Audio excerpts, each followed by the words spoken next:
Hello, Washi! Laundry day na naman! Yay! Anong meron? Mancha ng chocolate, Oh. putik, may libag pa! Kaya natin yan! With Pride Washing Machine Detergent, may triple stain away formula. Tanggal ang makapit, madikit, at malupit na dumit mancha. Kaya easy-easy ang labada. Mula noon hanggang ngayon! All you need is pride. All you need is pride. ACS. Unboxing MX3 Tea. This is a unique combination of mangosteen and pandan. Each box has 20 tea bags that can be steeped to 1 glass or up to 1 liter of water. Enjoy it hot or cold. Shop at Lazada, Shopee, and in leading drugstores nationwide.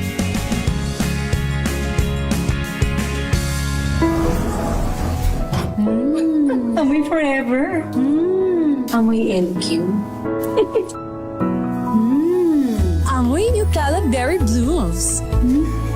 Amoy kala, amoy good vibes! NBC Milliones. NBC Milliones. Mamimigay na naman kami dito sa MBC ng 1 million pesos! Sa isang malinis na papel, ilagay ang iyong name, age, address, phone number at pirmahan. Ipasok sa loob ng isang white legal-sized envelope. Kalakip ang alinman sa mga required proof of purchase o POP. At sa labas ng envelope, ilagay ang NBC Milliones 2026, ang POP na ginamit at ang MBC station na iyong sasalihan. Ihulog ang iyong entry sa mga drop boxes na matatagpuan sa MBC station sa inyong lugar. DZRH, Love Radio, Yes FM, Easy Rock, Aksyon Radio. Pagkakataon na manalo ng hanggang 1 million pesos sa Grand Draw at libo-libo pa in cash prizes sa 10 weekly draws sa mga MBC stations nationwide. Dito sa MBC Milliones 2026. Sali na! MBC Millones is brought to you by Pride Detergent, Smart Dishwashing, Shield Bath Soap, Unique Toothpaste, White Rose, Charm Fabcon, Star Wax Floor Wax, San Miguel Pale Pilsen. See posters or visit our Facebook page for more details. Promo period is from January 10 to March 27, 2026. DTI Fair Trade Permit number FTEB 244864, series of 2025. Drink responsibly. Amoy forever. Amoy LQ. Amoy New Cala Berry Blues. Amoy kala, amoy good vibes!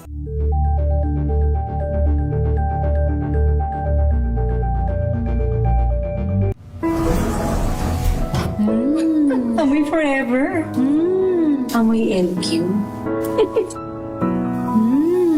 Amoy New Cala Berry Blues. Amoy kala, amoy good vibes!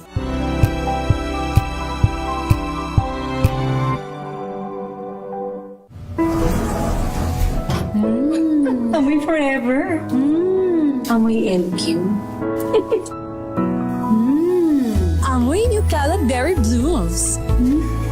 Amoy kala, amoy good vibes!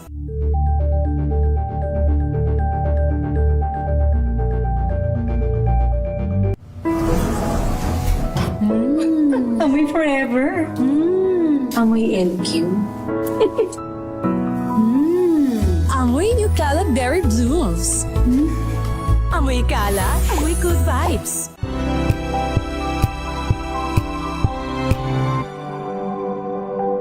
Sa loob ng 86 na taon, DZRH ang naging kaagapay ng mga Pilipino sa balita, sa serbisyo at sa bawat kwento. 86 na taon ng tiwala at sa mga darating pang taon, mas pinalakas at mas pinagtibay para sa Pilipino. DZRH, una sa Pilipinas, una sa Pilipino. Serbisyong tapat sa'yo. DZRH.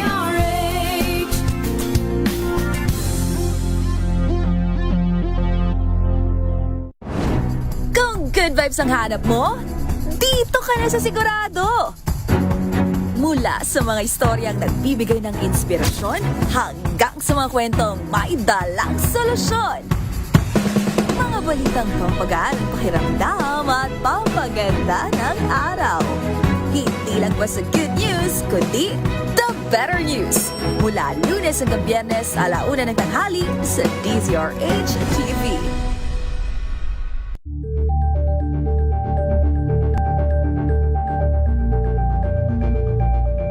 Ito ay bunsod ng naitalang 17 individual na ang kanilang naaresto. Ng Metro Manila Development Authority o MMDA ang No Contact Apprehension Policy o NCAP sa Metro Manila. Sa ilang mga dokumento ay peke. Hindi rin legal ang employment na ipinangako sa kanila. Sa mata ng batas, mananagot ang sangkot at may sala. Dahil sa bawat paglabag, may karampatang parusa. Alamin ang mga pananagutan sa likod ng mga bawal. Dito sa Hoy! Bawal Yan! Tuwing Sabado, alas...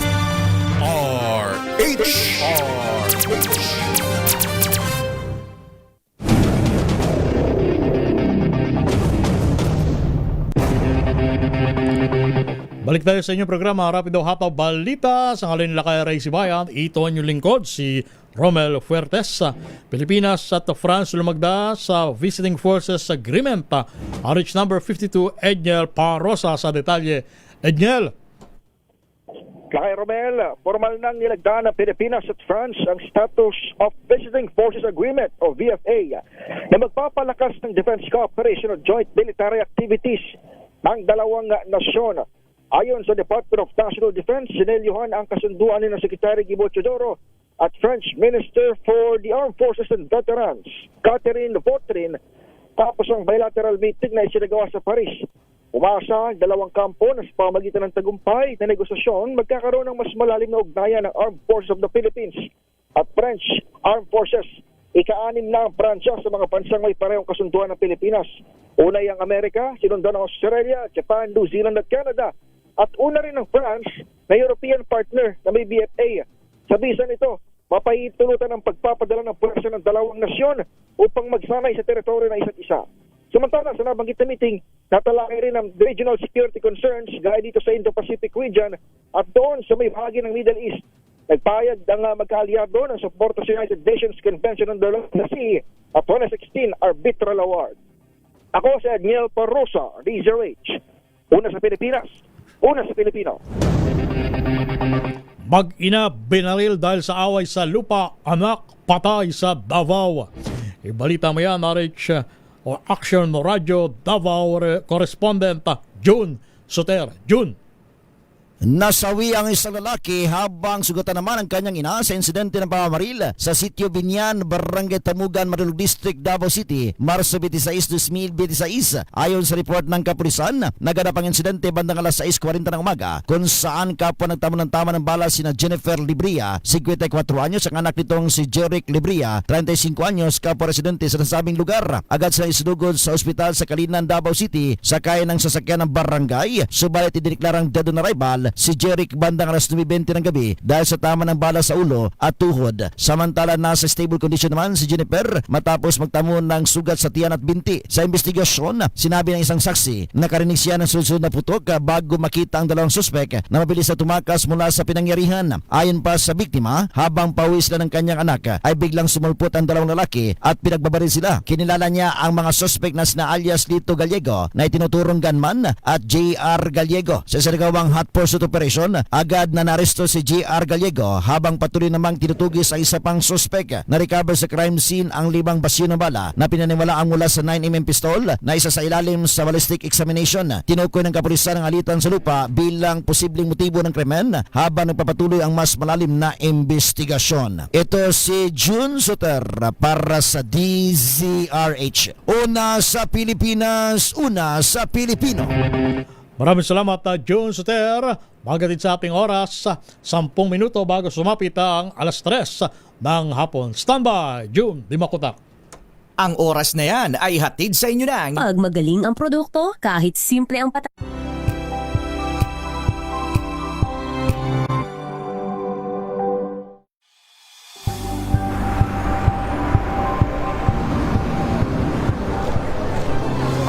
aming mga eksperto. Dito lang sa Expert Opinion.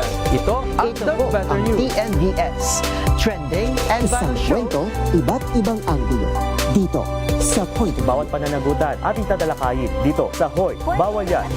Pilipino, dito lang sa DZRH TV, Master Modern Entertainment and Lifestyle. Ito ang MBC TV Network News. Una sa Pilipinas, una sa Pilipino. Number 1 na naman ang inyong DZRH sa latest survey ng Kantar Media na inilabas nitong January 2026. Hindi lang sa Metro Manila, kundi pati rin sa Mega Manila. Patunay na DZRH lang ang inyong tunay at totoong pinagkakatiwalaan. Taos-puso po kaming nagpapasalamat sa inyong patuloy na pagtitiwala dahil ang DZRH, una sa Pilipinas, una sa Pilipino. Saan ka man sa mundo, tayo Pilipino. We've got you covered. From the hottest hits, exclusive interviews, kilig to the bones fan meet experience, and hataw performances of your favorite stars. Saturdays, 12 noon, dito lang sa DZRH TV.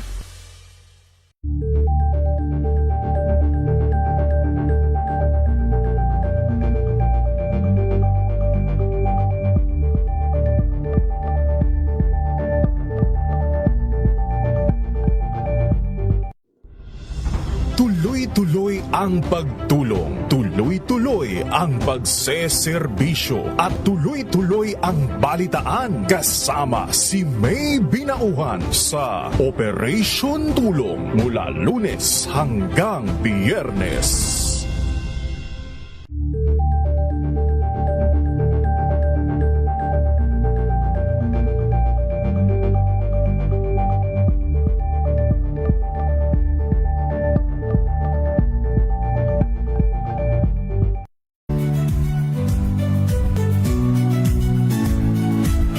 Magandang araw mga kaibigan.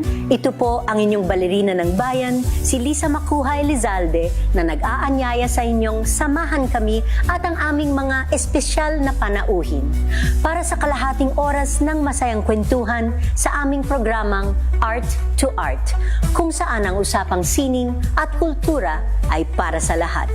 Huwag kaliligtaan, tuwing linggo, alas 3:30 ng hapon, dito lamang sa DZRH Radio, DZRH TV, at via online streaming.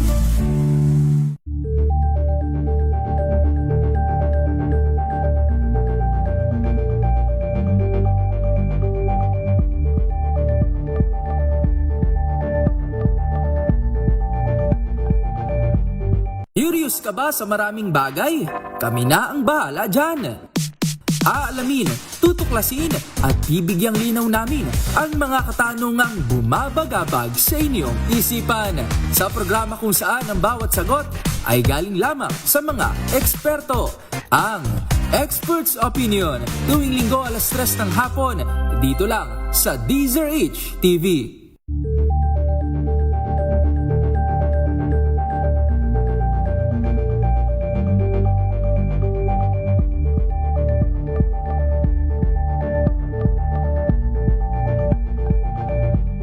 Alamin ang mga maiinit na isyung pambayan, mga balitang kailangan mong malaman, usapin sa pamahalaan, politika, ekonomiya at kabuhayan. Ito ang mga dapat mong malaman, pakialaman at pag-uusapan dahil kayo ang tinig ng mamamayan dito sa Damdaming Bayan. Live sa DZRH Radio, DZRH TV at DZRH Digital. Kasama sina Lakay, Deo Macalma at Elaine Apit. Araw-araw, Lunes hanggang Biyernes. Damdaming Bayan.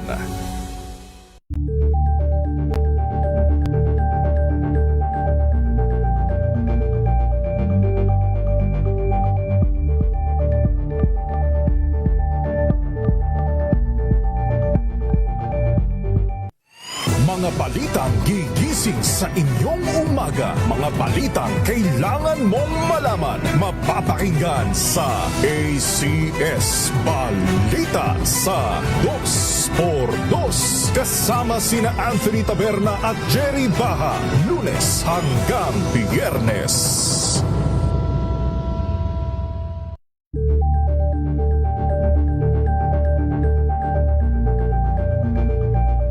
Tambalang Anthony Taberna at Jerry Baha ang gigising sa inyong umaga dahil lalatay ang humahagupit na diskusyon at komentaryo Lunes hanggang Biyernes sa 2x2.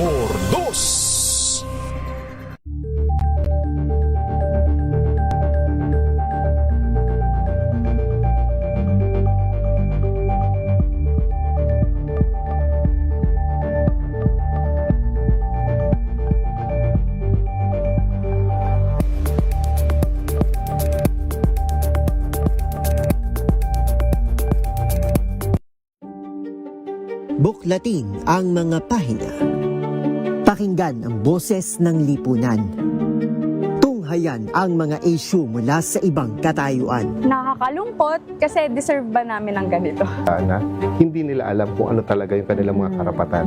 Yung gobyerno, tinulungan nila yung kanilang magsasaka. Pinapatahimik tayong lahat using various laws. Through education, kayang-kaya nating baguhin yung ganitong klaseng pag-iisip. Isang kwento, iba't ibang anggulo. Dito, sa Point of View.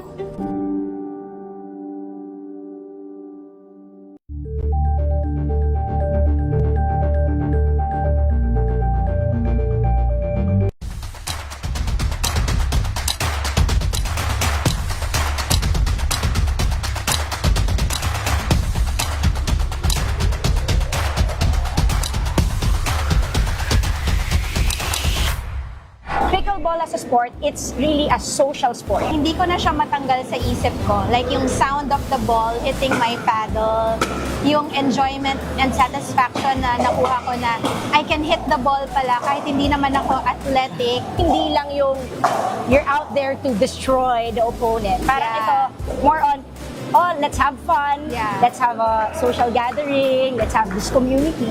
So I'd like to encourage everyone to try pickleball. I know on social media marami nagsasabi, ano ba yung pickleball? Trend lang ba yan? I don't think it's a trend. I think it's here to stay. Hopefully, baka ikaw na yung next pro.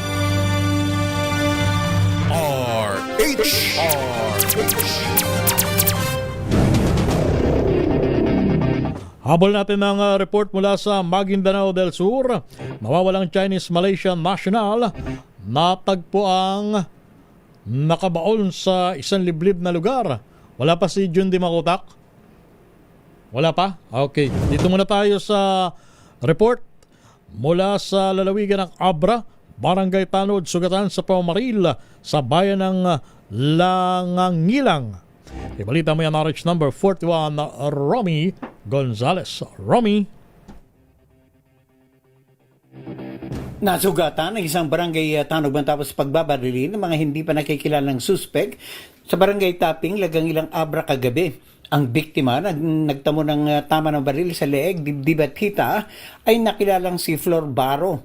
Batay sa report ng pulisya, balang inaayos ng barangay Tanog ang inaning palay nang bigla umanang lumitaw ang dalawang armadong suspek at pinagbebarilang biktima. Na-recover sa pinangyarihan ng pamamaril ang mga basyo ng caliber 45 at shotgun. Tinangka umanong tumakas ng biktima sa pamagitan ng pagtalon sa isang sapa, subalit tinugis pa rin siya ng mga salarin. Kalaunan ay tumakas sa mga suspect ng may mga nag-responding residente na nakarinig sa mga putok na baril at tinulungan ng sugatang biktima at isunugod sa isang pagamutan. Sa kabila ng mga tinamong tama ng baril sa katawan, nagawa pa nitong kilalanin ang isa sa dalawang suspect na nakaalitan niya at nakatira rin sa kanilang barangay. Lumilitaw sa initial investigation ng PNP na ang posibleng motibo sa pamamaril ay bunsod umano ng alitan ng biktima at suspect. Patuloy na tinutugis ng PNP ang mga salarin para panagutin sa naturang krimen. Ito si RH41 Romy Gonzalez para sa DZRH. Una sa Pilipinas, una sa Pilipino. Balikan natin ang report mula sa Central Mindanao. RH number 19 na Paring June, di makutak. Paring June. Parang Romel, sa pamamagitan ng GPS tracker, natunto ng kinaroroonan na nawawalang negosyanteng Chinese-Malaysian national na si Xiang Lai Hong, 58 years old, residente ng Sabah, Malaysia, na inilibing sa isang mababaw na hukay sa bahagi ng barangay Masigay, Datupiang, Maguindanao del Sur. Nabatid mula sa Maguindanao del Sur Provincial Police Office bago dineklarang missing ang biktima nitong Miyerkules, nakapag-text pa umano ito sa kanyang pamilya na nasa Pangasinan. Sa pamamagitan ng cellphone ng biktima na may GPS tracker, natuntun ang pinaglibingan sa barangay Masigay. Nabatid na may mga nakakita umanong dumating ang biktima sa bayan ng Datupiang kasama ng ilang kalalakihan. Nahukay ang biktima na walang saplot, nakatali ang mga kamay at mga paa at may sugat sa mukha.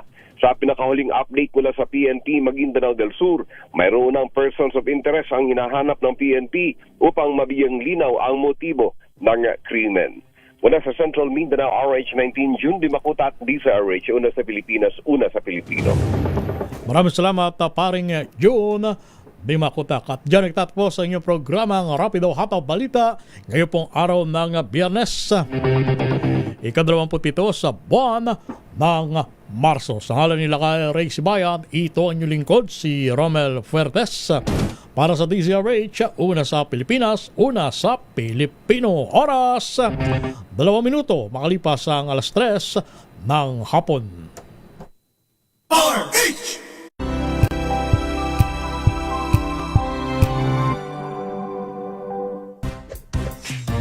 Ang galing-galing mo, Smart dishwashing paste ko, pritong ulam na masebo, plato o kaldero, tanggaling for everyday. Ganyan pag Smart ang dishwashing paste, may double tanggaling formula. Tanggal ang sebo.